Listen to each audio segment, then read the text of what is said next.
ছাত্র শিবিরের নাম ভাঙিয়ে যদি আপনাদের কারোর কাছে অথবা কোনো জায়গায় এরকম কোনো তথ্য পান, আপনারা সরাসরি তাকে পুলিশে ধরিয়ে দিবেন। ধরুন চাঁদাবাজি না, শুধুমাত্র বাংলাদেশ থেকে এ ধরনের যত অপকর্ম আছে সবকিছুকে নিঃশেষ করার জন্যই ছাত্র শিবিরের জন্ম হয়েছে।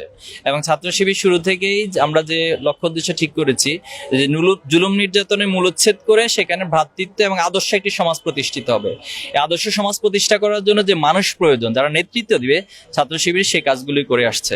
তা আমরা মানে বিরত আছি বিষয়টা তা না, বরং এখান থেকে সকল বিষয়গুলো এখান থেকে নিঃশেষ হবে, সেটা নিয়ে আমরা কাজ করব।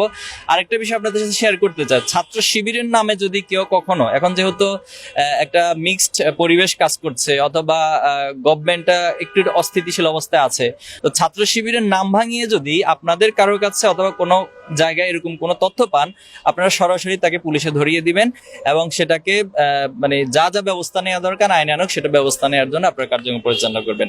আমি আপনাকে দৃঢ়ভাবে বলতে পারি, যারা সত্যিকার অর্থে আমাদের সংগঠনের সম্পৃক্ত অথবা আমাদের জনশক্তি নেতাকর্মী, তারা কখনো এই ধরনের কাজে সম্পৃক্ত হতে পারে না। শিক্ষা ব্যবস্থা তো একটি মানে দীর্ঘমেয়াদী বিষয়, বিশেষ করে হচ্ছে ক্যাম্পাসগুলোতে একটা পরিবেশগত পরিবর্তন আমরা লক্ষ্য করছি। যেমন 5ই আগস্টের আগে যেটা হয়েছে, একদলীয় আধিপত্য বিরাজ করেছিল এবং এক ধরনের গোলামির রাজনীতি প্রচলিত ছিল।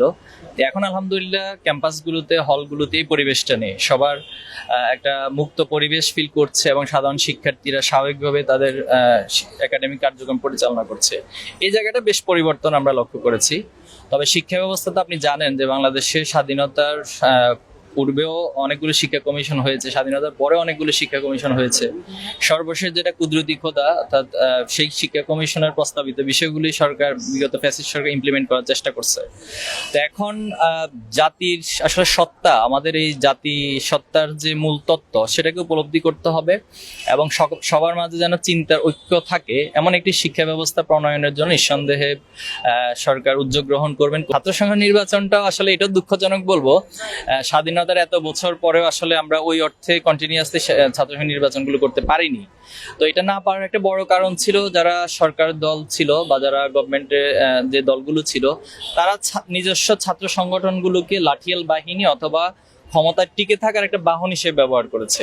এই কারণে সাধারণ শিক্ষার্থীদের মতের মধ্য দিয়ে যে নির্বাচিত প্রতিনিধি, এটি তারা হতে দেয়নি। তো এটা আমাদের জন্য দুঃখজনক। আমরা আশা করব এখন যে পরিবেশটা বিরাজ করছে, যেটা আমি শুরুতে বলেছি, শিক্ষাঙ্গনে একটি মুক্ত পরিবেশ, সবার মত প্রকাশের স্বাধীনতা, আশা করছি এই মুহূর্তে ছাত্র সংসদ নির্বাচন সুষ্ঠু হবে এবং সবার গ্রহণযোগ্যতার মধ্য দিয়ে একটি নির্বাচন অনুষ্ঠিত হবে, যার মধ্য দিয়ে শিক্ষার্থীদের প্রকৃত প্রতিনিধি। এখানে দেখুন, যখন ছাত্র সংসদের মধ্যে যে প্রতিনিধি হবে, তার কিন্তু দলীয় বাধ্যবাধকতা থাকবে না এবং সকল শিক্ষার্থীদের কাছে তার একটা দায়বদ্ধতা থাকবে।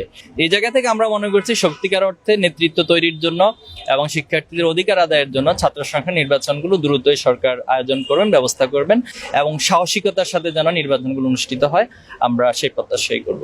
এবং বাংলাদেশের যে গণ অভ্যুত্থান হয়েছে, নিঃসন্দেহে এটা শুধু পার্টিকুলার কোনো দলের ছিল না, এটা আপমর মানুষের ছিল। তো সেই স্পিরিটটাকে কেউ নষ্ট করার জন্য যারা চেষ্টা করবেন, তাদের পরিণতি আসলে আগের মতো যারা ফ্যাসিবাদ কায়েম করেছিল তাদের মতোই হবে বলে আমরা মনে করি।